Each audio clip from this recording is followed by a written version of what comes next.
Our interfaith lecture series today features the notion of chutzpah. Chutzpah is a Hebrew word which has crept into our American vocabulary. It's almost impossible to translate it without losing some of its flavor and punch. Some English synonyms that have been attempted are audacity, boldness, nerve, and gall. Yet none of these words captures the full force and impact of the word chutzpah. The classic example of chutzpah is a case of a young man who murders both of his parents and goes before the judge and pleads for clemency and mercy because he's now an orphan.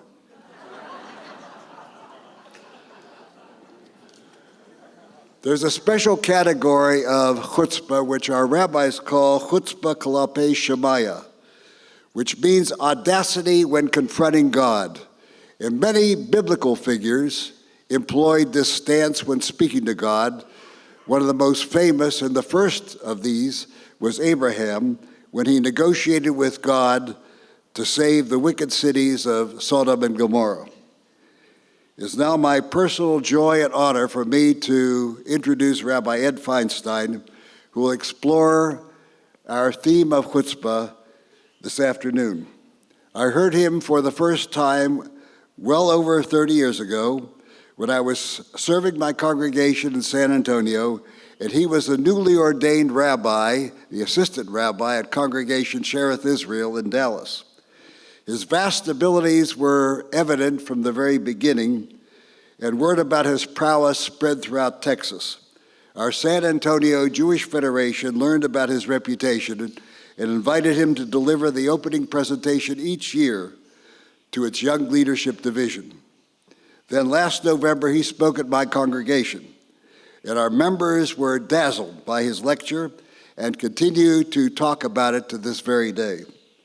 Rabbi Feinstein is currently the senior rabbi of Valley Beth Shalom in Encino, California, a congregation of 1,600 households. His predecessor, the distinguished Rabbi Harold Schulweis of blessed memory, spoke here at Chautauqua on numerous occasions. Rabbi Feinstein also serves on the faculty of the Ziegler Rabbinical School of the American Jewish University, the Wexner Heritage Program, and the Shalom Hartman Institute, founded by the late Rabbi David Hartman, another frequent Chautauqua lecturer.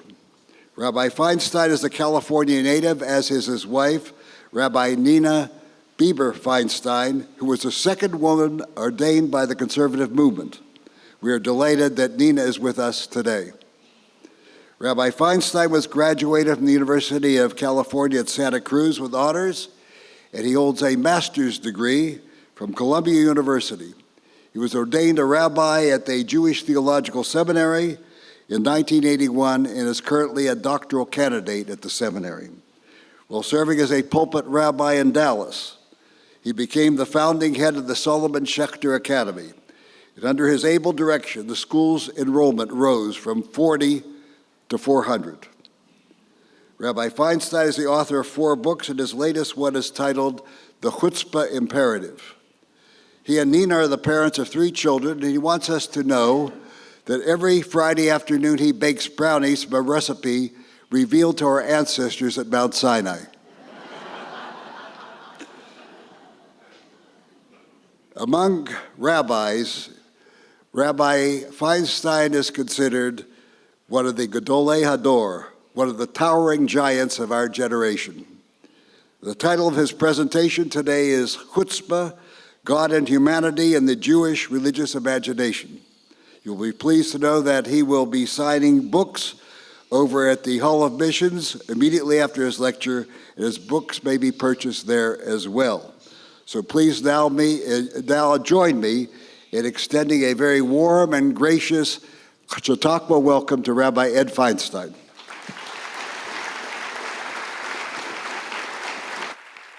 That was lovely. Thank you so much. Good afternoon. Take this off. You know what it means when a preacher looks at his watch? Absolutely nothing. I was raised to love ideas.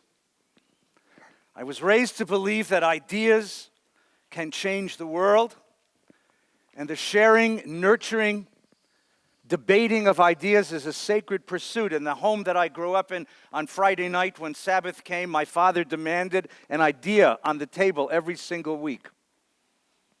I was raised to believe in ideas. And so Chautauqua to me is a very precious place. As I found a book in the bookstore, this is an American utopia.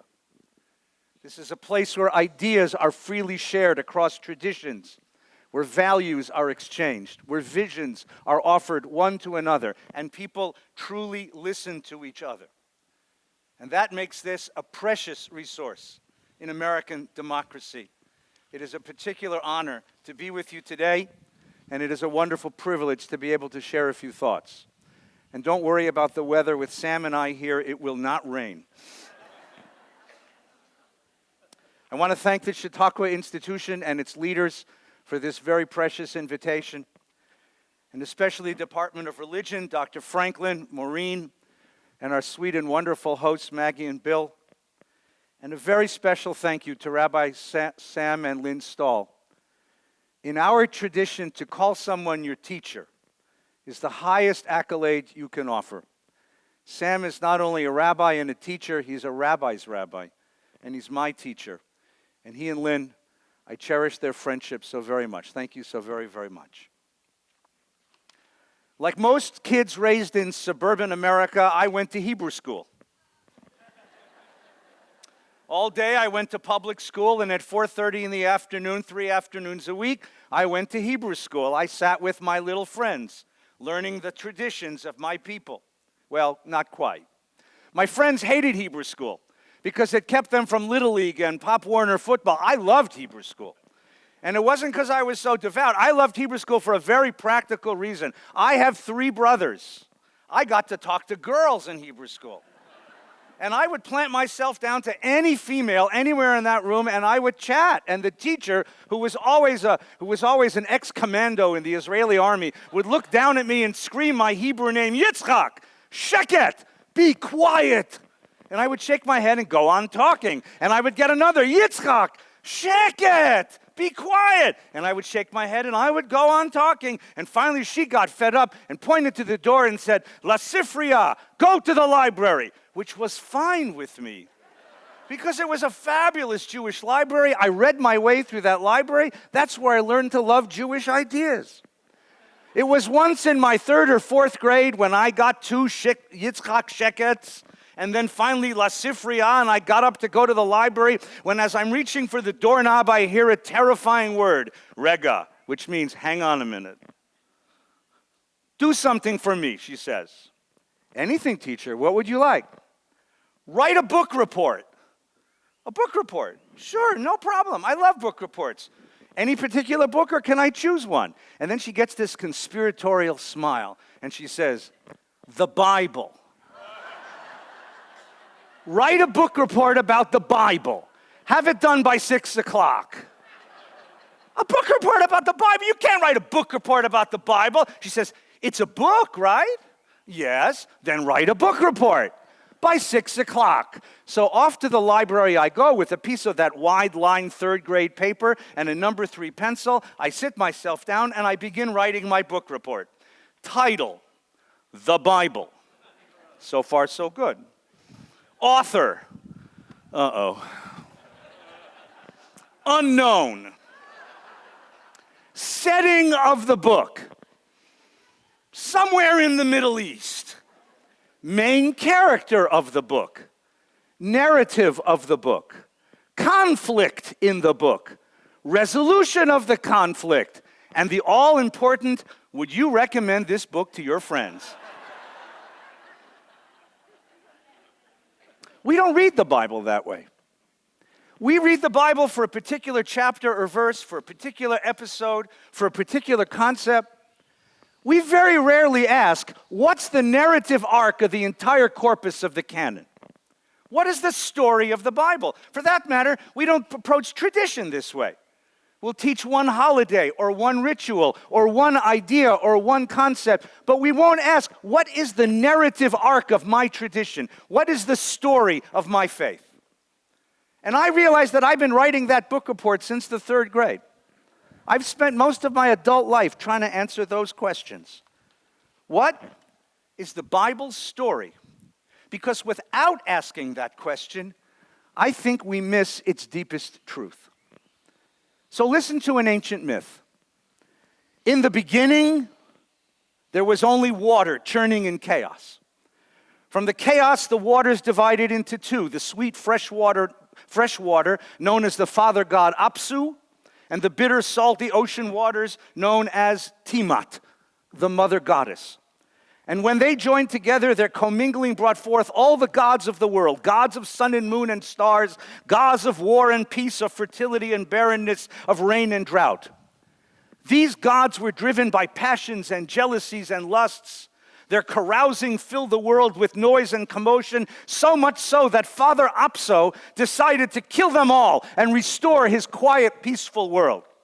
Learning of this plot against her children, Mother Tiamat tipped off her son Ea, who used his magic to put Apsu to sleep and kill him. Enraged at the death of her husband, Tiamat herself turns against the younger gods. She created 11 monsters to destroy all the gods. The gods gathered an anxious council. What could be done? Who dared resist the all-powerful mother goddess? Up stepped Marduk, god of thunder and lightning, and he proposed a bargain. He would fight the mother goddess on behalf of all the gods, and if victorious, he would be crowned king of the gods. The plan was quickly adopted, and off to battle against his mother went Marduk. The battle raged and raged until Marduk gained an upper hand. He pried open the mouth of the goddess, propped it open with a thunderbolt, and then cast another thunderbolt of lethal lightning deep into Tiamat's belly. She died in agony. Marduk sliced her dead body in half. Half he put above in the sky, half he placed below under the earth. And then he set about celebrating his victory with a great festival where he was crowned king of the gods. But his rejoicing was short-lived. For it was Tiamat, the mother goddess, who provided sustenance for the gods. Mama did the shopping. And once she was gone, there was no source of food. Marduk set to work creating a suitable servant for the gods. He squeezed out the blood of the vanquished goddess into the mud of the river and formed from the mixture the human being. The human being was given the task of serving the gods, literally. Humanity was ordered to offer savory sacrifices whose smoke billowed toward heaven and fed the appetites of the gods. So goes the ancient Mesopotamian creation myth Enuma Elish. Written in the ancient language of Akkadian, authored somewhere before 2000 BCE, this was Abraham's bedtime story. A myth is not a fairy tale. A myth is not a child's story. A myth is a statement of a culture's fundamental truth in the form of a story. It's not to be read in the past tense. It's not a once upon a time in a galaxy far away. It is to be read in a present tense. It is a culture's statement of the truth of human existence. What world is described by the Mesopotamian creation myth? The myth imagines a world populated by disparate powers divided against one another and locked in endless conflict. The gods, driven by lust, jealousies, desires, boredom, or caprice, are pitted in perpetual warfare. It is a world without order, a world without stasis, a world without a moment of peace. And into this world, the human being is put a pitiless, powerless bystander. Anything a human being might dare to build will be snatched away or sullied by the uncontrollable impulses of the gods. We are children building sandcastles by the seashore. The tide inevitably and irresistibly comes and wipes all our plans and projects away, sullies our hopes, erases our dreams. So the myth counsels passivity and surrender. Submit, it warns. Submit and acquiesce. Do as you're told. Fulfill your role. Serve the gods. Ask nothing in return. And perhaps you and your children might survive to see tomorrow.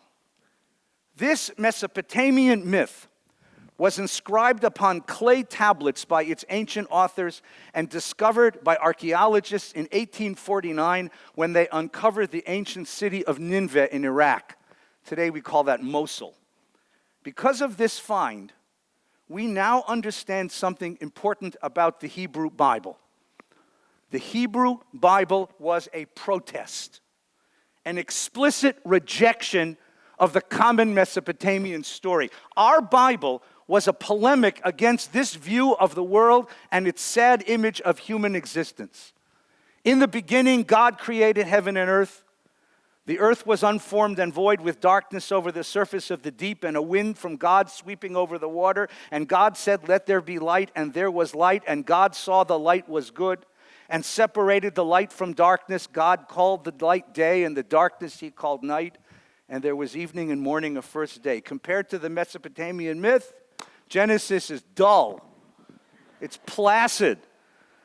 You couldn't film it. Good metaphysics makes bad cinema.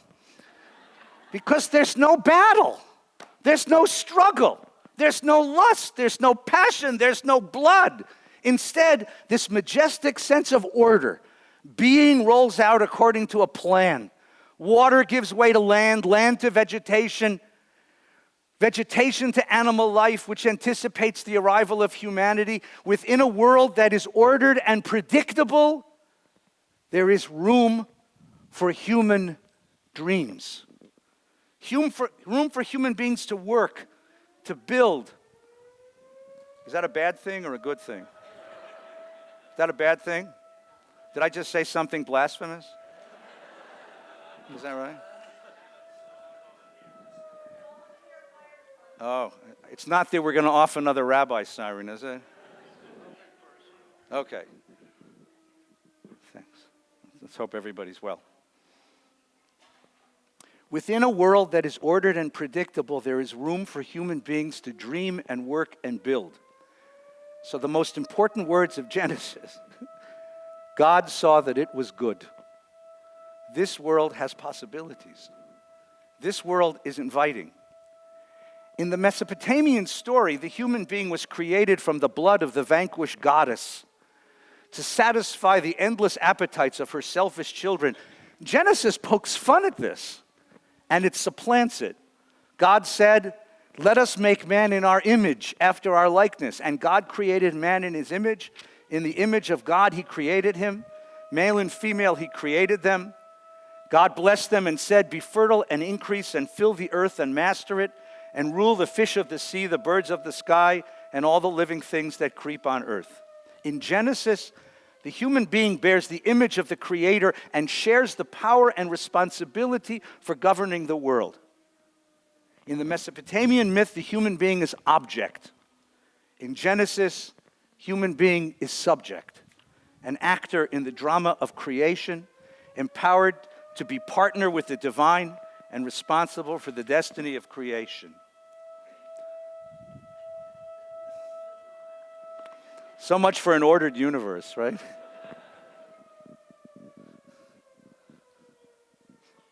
The Bible went to war against the Mesopotamian myth, not because it's empirically false, because myths are never disproved factually. The Bible stood against this myth because it diminishes the human being and the dignity of being human. The Mesopotamian myth offers a world that is closed to human dreams and aspirations and closed to human efforts. Lord Acton taught us that power corrupts and absolute power corrupts absolutely, but powerlessness also corrupts. The sense of powerlessness leaves us with despair. Despair in the human capacity to shape the conditions of our existence. Despair of human dreams and hopes. It destroys the human soul. So the Bible struck out against that myth and offered a revolutionary idea of human existence. The human being is God's partner in creating the world. That I call chutzpah. Now, chutzpah, as the rabbi has said, is defined in your dictionary as a Yiddish word meaning unmitigated effrontery, impudence, gall, audacity, or nerve. The rabbi already gave away the clinical definition, the kid who kills his parents. I'll give you a better one. Mama takes the baby to the seashore. And while the baby's playing in the sandcastles, a giant wave, a huge tsunami comes and whips away the child. Mama turns her eyes toward heaven and says, "For this I suffered and struggled. You take away my child for this? For this?" Another wave comes along and deposits the child right in her hands. And she turns to heaven and says, "He had a hat."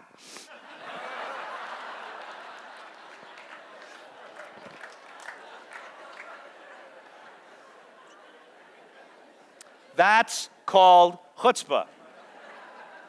See, chutzpah is much older than Yiddish. Chutzpah is already found in the Talmud, which is 2nd, 3rd century CE. Chutzpah in the Talmud has that same meaning, but it has a better meaning. It means irrepressible strength, irrepressible boldness. Chutzpah suggests the revolutionary concept of the human condition and a relationship to God. I'm going to tell you that theology, our conception of God, is correlative to anthropology, our conception of what it means to be a human being. To think about God is to define the possibilities of being human. Our belief in God establishes the horizon of human possibilities. The revolution of the Bible was not its conception of God, but its conception of the capacities and possibilities of human being. Even though God is the central character of the biblical narrative, the Bible tells us very little about God.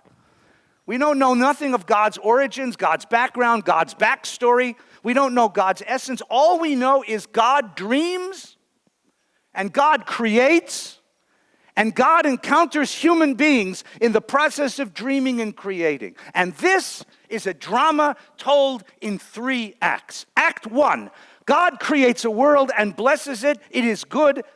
But God wants a world more than inert, unconscious nature. God wants a partner to enjoy this world and share it and care for it. So God creates one unique, conscious creature, the human being, and creates a beautiful place for this human being, a garden.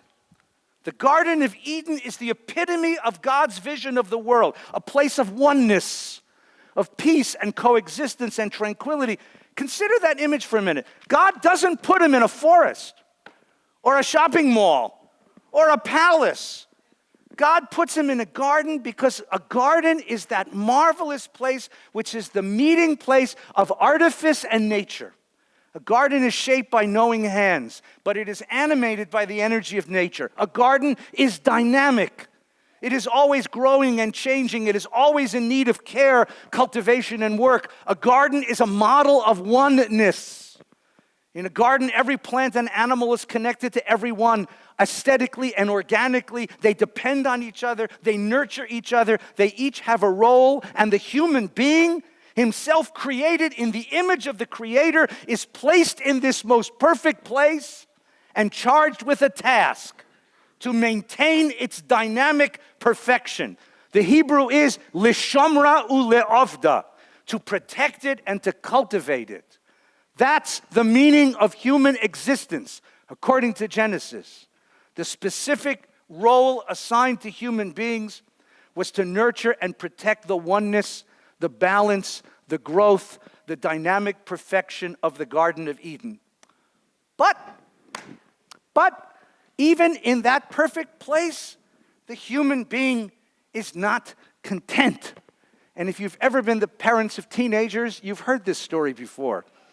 Created in the image of the Creator, the human being wants to create his own reality, to determine his own destiny. So man and woman choose autonomy over obedience. They betray the partnership and they disobey God's rule. And bewildered, as any parent of a teenager is, God expels them from the garden and grants their freedom. Act 2.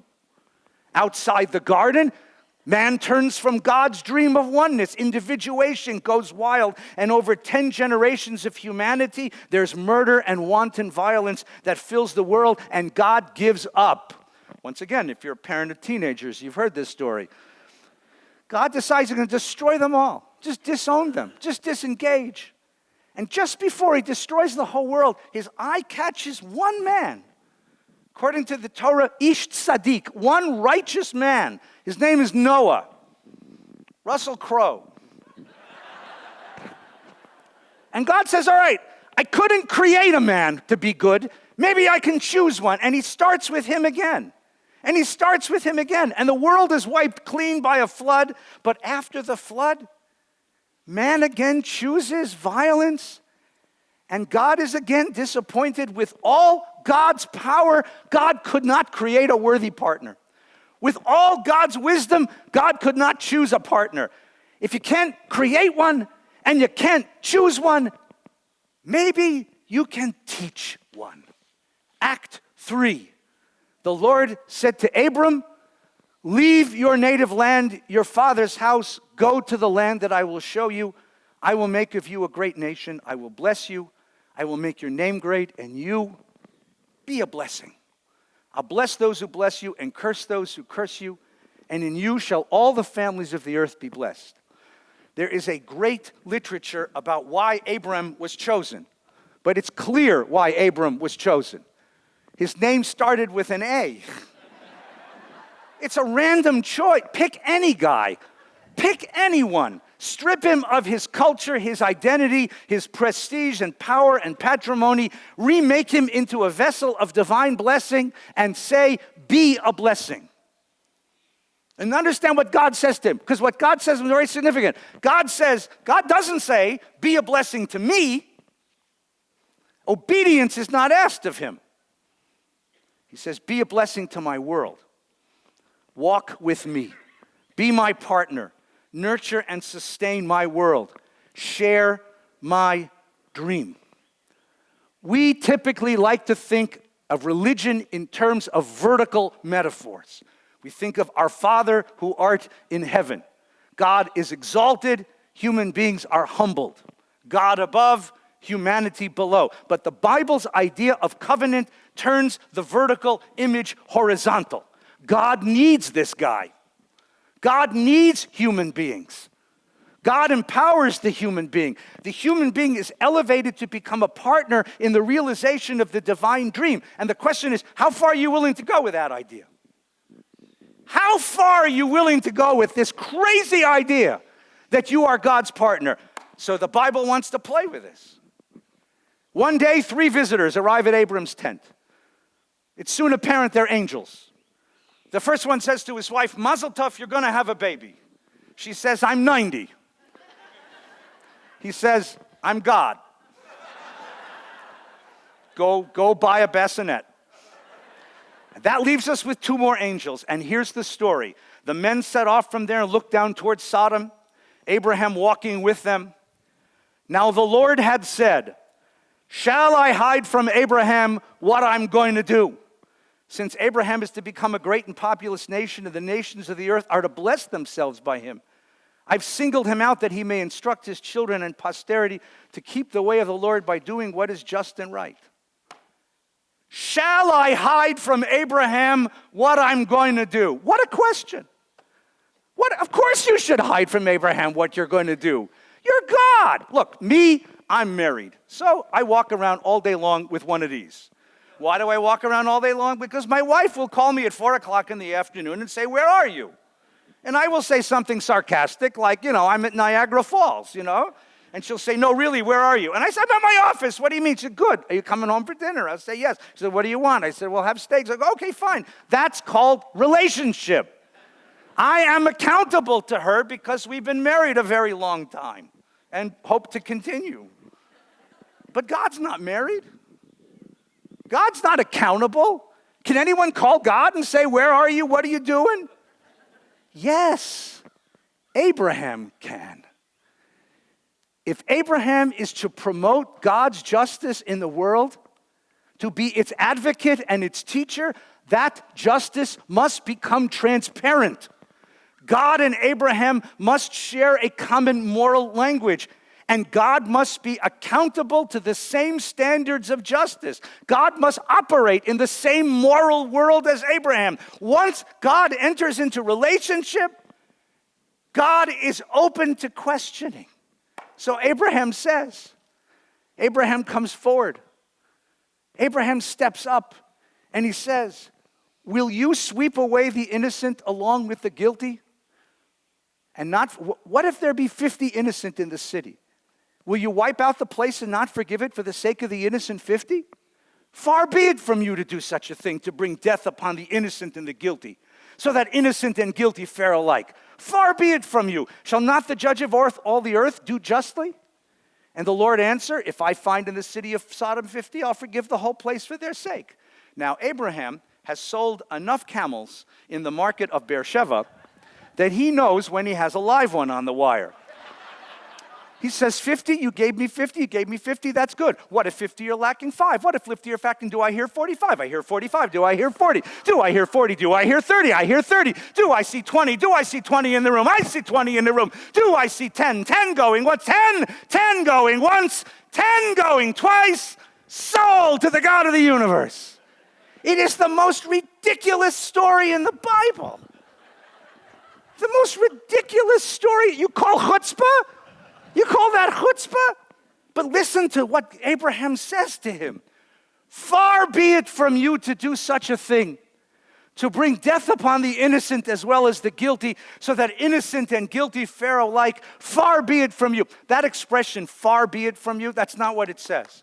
The Hebrew is chalila lecha, which isn't, that's much too literary. I'll tell you what, far be it from you. My mom and dad would go away. My grandmother would come stay with my brothers and me. As soon as the car turned the corner, we'd beat the living hell out of each other. My grandmother would walk in the room. She'd see me with a block over my brother. She'd look at me. Bubby never raised her voice. She never raised a hand. She was 4'3", little Lithuanian lady. She didn't need to. She gave me the look. It's a look perfected, at least in our family, of 250 generations of angry grandmothers. You know that look? That look, that withering look that says, I am so disappointed in you. You are so not the person you're supposed to be. You have so broken my heart. And I'd fall to my knees and I'd say, Bubby, beat me with a stick. Just don't give me the look. That's what Abraham says to God. Shame on you. He scolds the Lord as you'd scold a child. Shame on you. Is this the world you wanted? Is this the world you created? A world in which there are no moral differentiations between good and evil, between right and wrong, between the path of life and the path of death. Is this the world you wanted? Shame on you. You are the judge of the earth. You are obligated to do justice. Now, there's a movie I want you to look up tonight when you get back to your room. It's online. It's called Bambi versus Godzilla. Anyone ever seen this movie? It's exactly 10 seconds long. The opening scene is the beautiful forest of Bambi, with the birdies and the squirrels and the trees and the flowers. And here comes little Bambi frolicking along, and then out of the sky comes this enormous foot. That's the whole movie. That's what God should have done to Abraham. What do you mean scolding the Lord as if you're scolding a small child? Who do you think you are? Here is the miracle of the Bible. Here is the miracle. God says, okay, you're right. Because Abraham didn't appeal for himself. He didn't appeal for any interest except their shared dream. What kind of God is this? What religious universe is being described by this story? A God who accepts human rebuke is a God more committed to teaching the ideal of justice than in maintaining the divine prerogatives of authority. Faithfulness to the divine dream takes priority over deference before God's majesty. Nothing is more sacred than divine justice, not even God's own authority.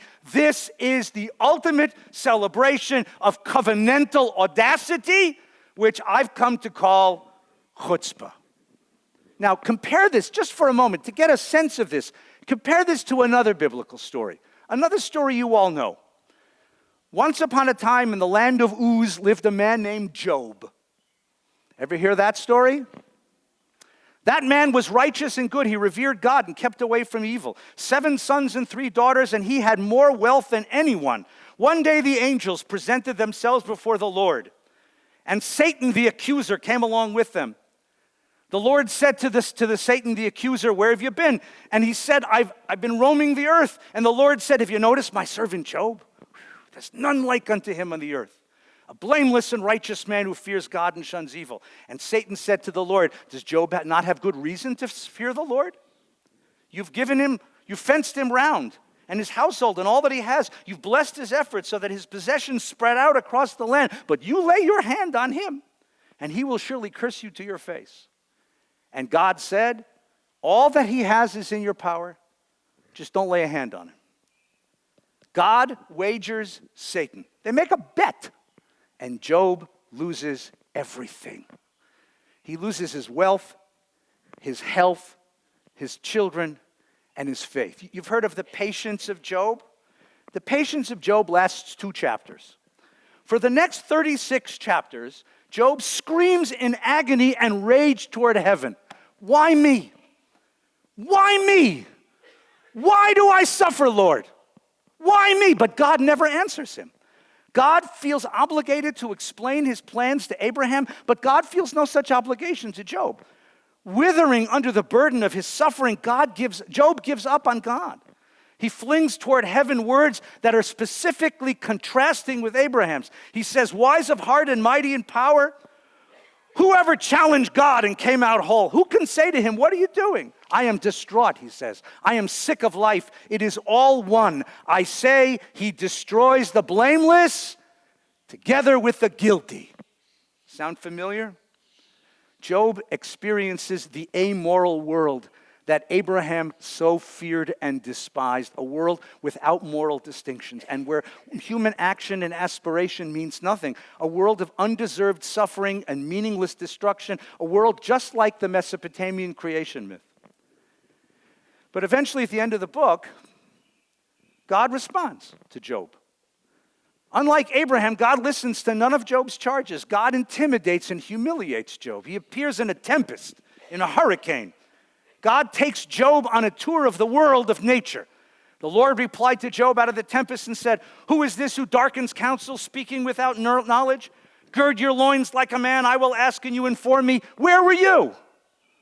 Where were you when I laid the earth's foundation? Speak if you have understanding. Do you know who fixed its dimensions? Who closed the sea behind doors?"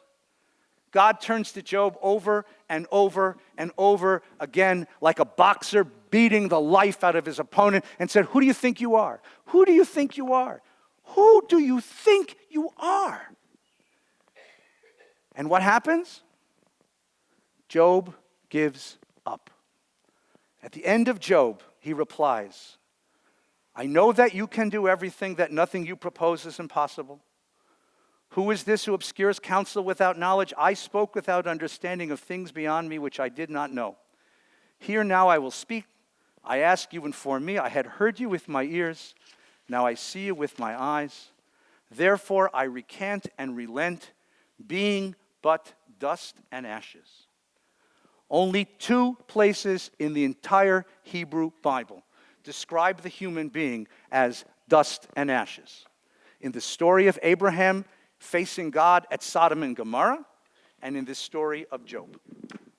In Abraham's story, the phrase is meant ironically. Being but dust and ashes, 5 missing, give me the city. But with Job, it's meant literally. Job questions God's justice. God responds with immeasurable power. That power humbles Job. He stops questioning. He gives up. To question God's morality, he realizes, is futile. What is justice in the human perspective is not justice in the divine perspective. He gives up. And so we have in the Hebrew Bible 2 religious characters, 2 religious personalities, 2 entire religious universes. What's the difference between the 2? Between Abraham and Job, and between Abraham's God and Job's God? Well, here's a hint. The name Job in Hebrew is not Hebrew. The name Job is older than Hebrew. It comes from the most ancient Near Eastern language, the language of Akkadian. And in Akkadian, Job means every man. John Doe. I get a lot of his mail, by the way. Job is a cipher for the common human experience. As God took Job on a tour of creation, every man meets God in nature. Nature displays its power and majesty, but bears no morality. What good does it do to rail against the chaos of nature? In the face of nature's moral indifference, wisdom dictates an attitude of acceptance. At most, we might aspire to gain some power to exert control over nature through science. But Abraham is different. He is covenanted. He meets God in a shared vision of justice. His task is to bring divine justice into the world. Abraham is invited to expect more of the world, to demand more of God. For Abraham, surrender is a sin. To accept the world as it is, to declare what is what is meant to be, is the utmost blasphemy. It is to surrender his role as a partner with the divine in bringing oneness to the world. This unrelenting insistence on justice is chutzpah at its best. In the juxtaposition of Abraham and Job, we have two models of religious personality, two possibilities for walking the world. Job embodies an ethic of acceptance. In resignation, he surrenders his expectation that God's world ought to be just, and through that resignation, he accepts what is, and he finds peace. Job, at the end of the book, finds equanimity. Abraham is the embodiment of chutzpah. He will find no peace. There is no equanimity, no peace, no surcease, no rest for the one who demands justice. He will risk everything in the pursuit of what's right. But in having fought valiantly for the divine dream of justice, he will find his dignity, he will find his purpose, and he will find his God. Two complete religious universes. God taught Abraham that chutzpah is a way of worship. It is a way of approaching the divine. And I want to suggest to you in a last moment that this is very important now. That Mesopotamian myth never died. Myths never die. Myths lie dormant, waiting to find roots in new cultural soil. They find expression in a new cultural idiom. Age after age, the old Mesopotamian myth, with its values of surrender and resignation, they return, and they return in specific historical moments. They return in moments when the boundaries of human existence are exploded and expanded beyond our sensibility. When we can't make sense of our world, and they leave behind an unsettled sense of existential homelessness, a sense of the soul's exile.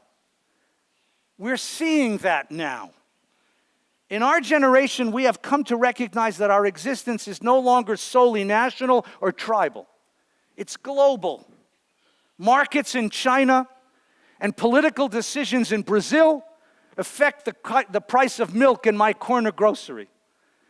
Next door, up the street, are a sushi restaurant and an Indian cafe. What was the hardware store on the corner is now a yoga studio, and where the Blockbuster Video used to be is now an ashram. Revolutionary technology brings the world to my living room. Environmental catastrophe knows no boundaries. Chimneys in India melt ice caps in Greenland. We have come to understand that our fate is global. And so too are our problems. Global climate change brings massive dislocation of population. International terrorism has become part of our daily reality. Extreme economic inequality erodes social cohesion and brings instability and violence. And into this new confusing milieu, the ancient myth has come back with virulence. To a population confounded by global political, economic, and environmental threats, the myth whispers to us, your fate, your destiny is determined by forces far beyond your comprehension and control. The problems of your world are intractable. They cannot be fixed. The status quo cannot be moved, and you are certainly not responsible. So be quiet and don't speak up. Just accept what is as inevitable. I submit to you that this is heard in our political discourse. It is witnessed in our popular culture. It is deeply sown into our way of life. You ever wonder why it is that every successful movie coming out of Hollywood is about a superhero? Batman and Superman and Spider-Man and Ant-Man and finally Wonder Woman. He got a female in there, good. What is the culture trying to say? It's trying to say it's time for disengagement and resignation because only superheroes can solve the problems of this world. And ultimately, it preaches a fantasy of return to simpler times with simpler loyalties. It is cynical, it is hopeless, and ultimately, it is poisonous. Because we face serious threats, political, economic, and environmental threats, and they become immeasurably worse when human beings come to perceive themselves as powerless to act effectively in the world, and they come to believe themselves immune from all responsibility. Changing the world begins by changing minds. Changing the world demands a rebirth of chutzpah.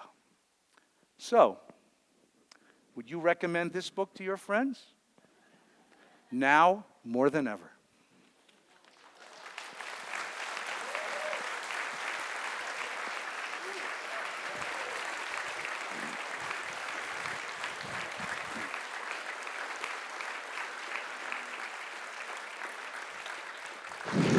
What a sumptuous feast of marvelous ideas that we were just given.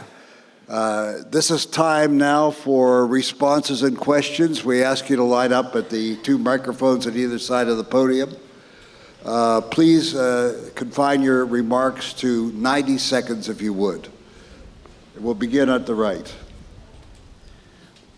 Thank you for such a magnificent speech. Tell us who you are and where you're from. Michael Gelfand from West Palm Beach, Florida.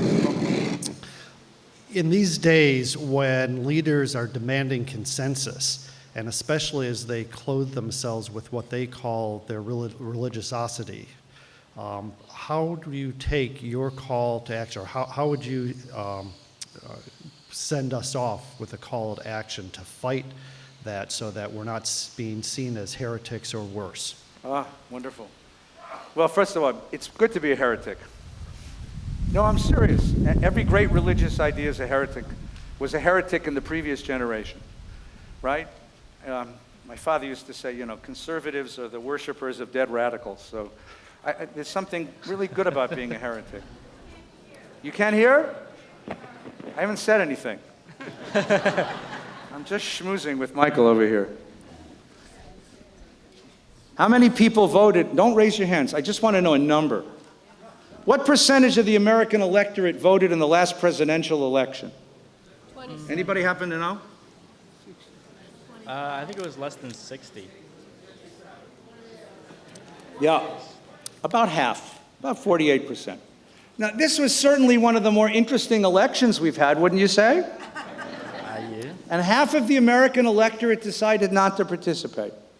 That tell you something? And then I don't know how many times you have elections in your local districts to Congress or mayor, city council, school board. You ever check the turnout rates to those? Low. Why? 10. The question is, why are we so disengaged? Why are we so disengaged? And I'm going to suggest, as I've suggested in the talk, that there's this myth which says you can't do anything about it anyway. It's out of your hands. It's out of your control. Democracy dies that way.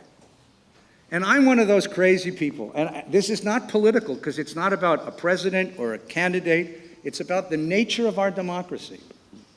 Without avid participation, engagement, without commendable political education where we learn about the issues that touch us and shape us, without a deep sense of civic responsibility and civic engagement, democracy dies. The founding fathers of this republic thought that there was a certain group of civic virtues that each one of us had to imbibe in order to participate in this democracy.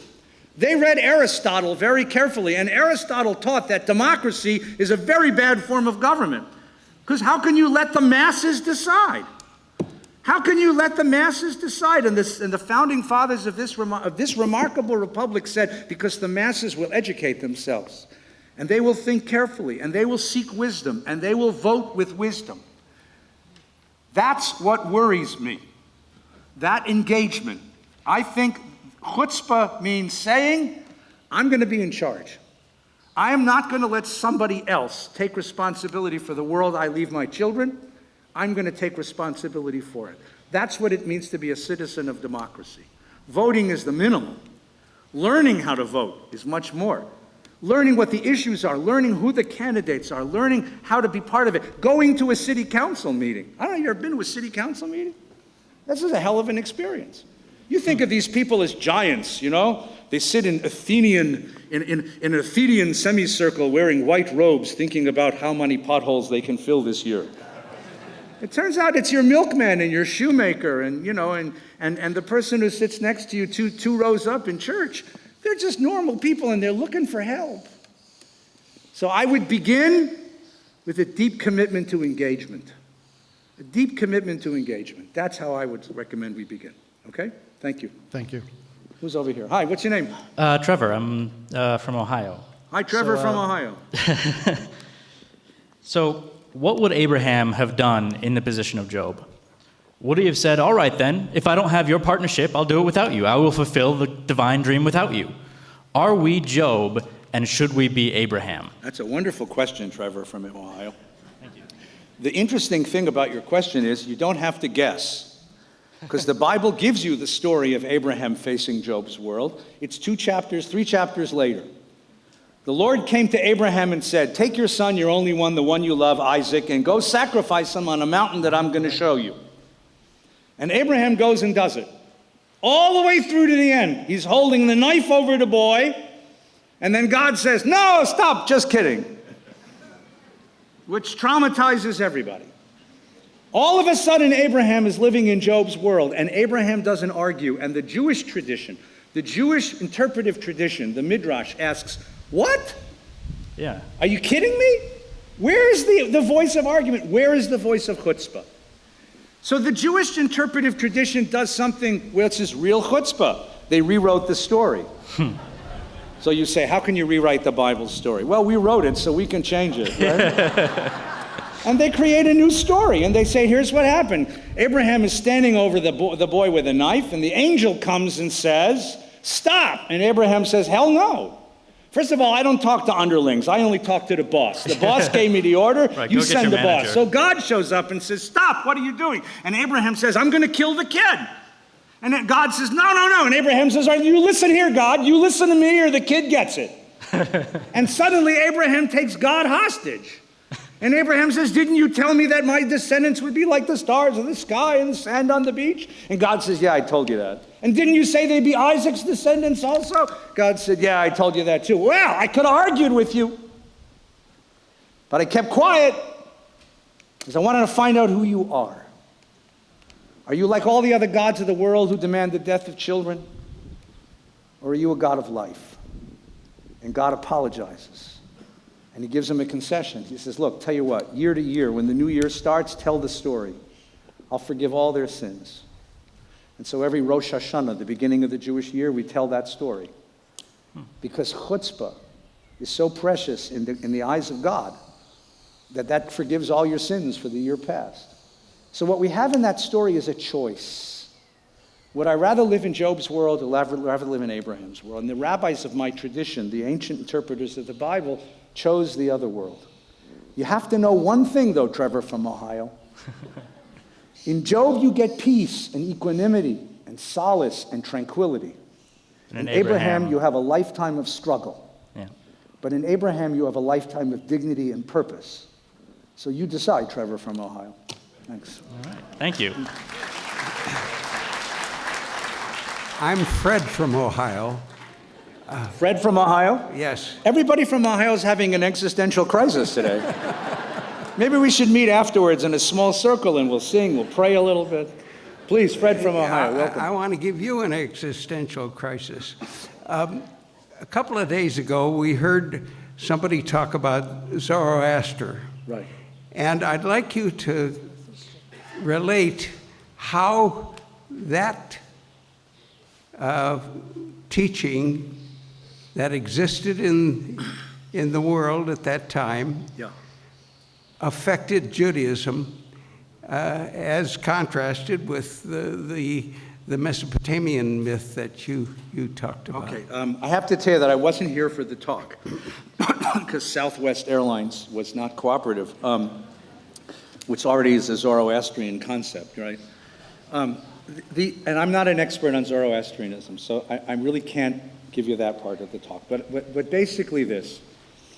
The Hebrew Bible wanted to deny the idea that evil has a separate reality and wanted to understand that everything in the world is created by God, but that human beings have free will. And when we introduce things into the world through our free will, sometimes we make good choices and sometimes we make bad. And we're responsible for the choices we make. And the most important teaching of all of this goes as follows. It's all fixable. The Jewish tradition is that the world is broken. Now, that's a wonderful metaphor. Because when I say something's broken, I believe that it has all the parts it needs, and it's fixable. It has wholeness latent within it, and it's fixable. There is no incongruence in the world that can't be reconciled. There is no tragedy in the world that can't be undone. There's no disease that's incurable by definition. And therefore, as long as it might take, Fred, as long as it might take, we are in the business of repairing the brokenness. That's the ultimate faith of the Jewish tradition. I believe that contrasts with the Zoroastrian tradition, but you'll have to go back and read your notes on the professor's lecture. He was saying that the same idea of the obligation of men to fix the world existed in Zoroastrianism. Good. And the same. I'm looking for allies and brothers, so I'll take brothers wherever and sisters wherever I can find them. Okay. Right? I'm delighted. Thank you. Right? Yes, please. Hi. Rabbi. Mary from Syracuse. Hi.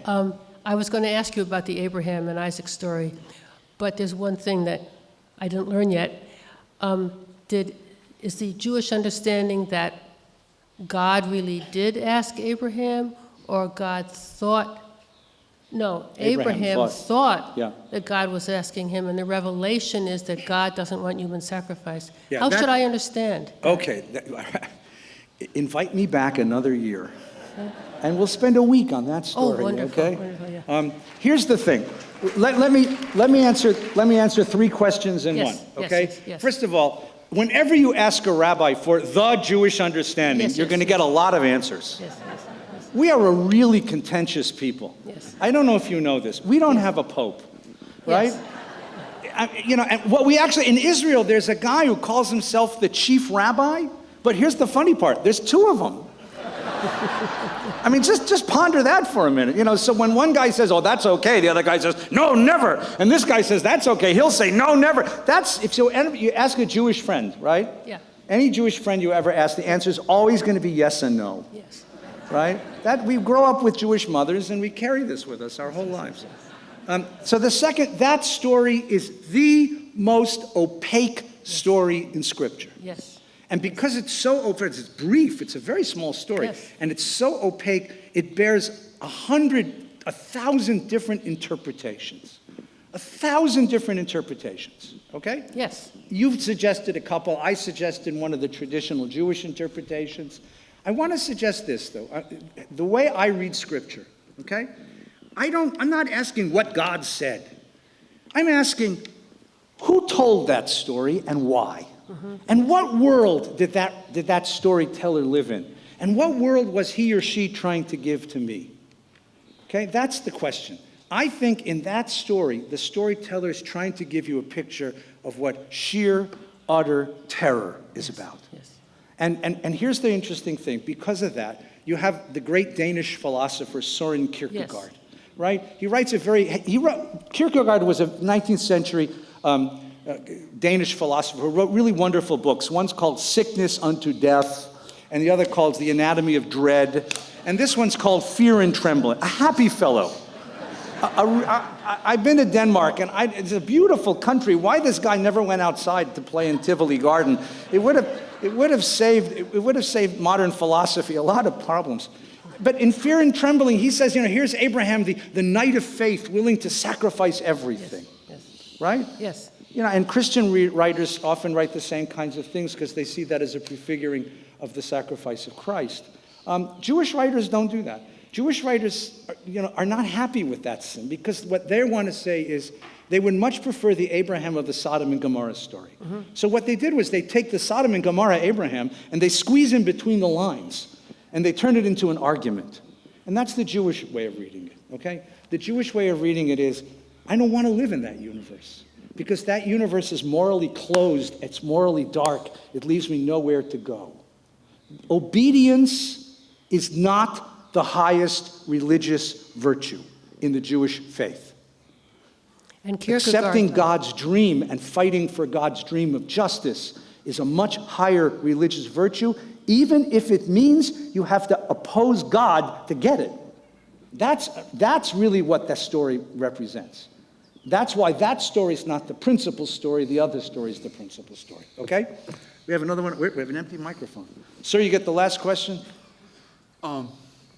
My name is Omar from Paterson, New Jersey. How you doing? I'm doing well. I really enjoyed the lecture. Thank you. But my question now is, how does chutzpah, as you define it, apply to a Muslim like me? Good. Tell me what jihad means. Jihad is defined usually as struggle, some type of back and forth pull that happens. And then there are also different levels of jihad on top of that, the greatest being speaking truth to power. Right. Jihad is not what the American popular culture has made it. Jihad begins inside, with your own struggle, with your own impulses, to find the good parts of yourself and repress the parts and fight back against the parts which corrupt you. And once you've done that struggle, then you go into the world and do the same thing, to fight for those who are dispossessed, to protect those who are disempowered, to reach out to those who are in need. That fight for justice, to speak truth to power. What jihad is to a religious Muslim, chutzpah is to a religious Jew. So brother, let's give it for chutzpah and jihad, shall we? Hey, you got an ally in me.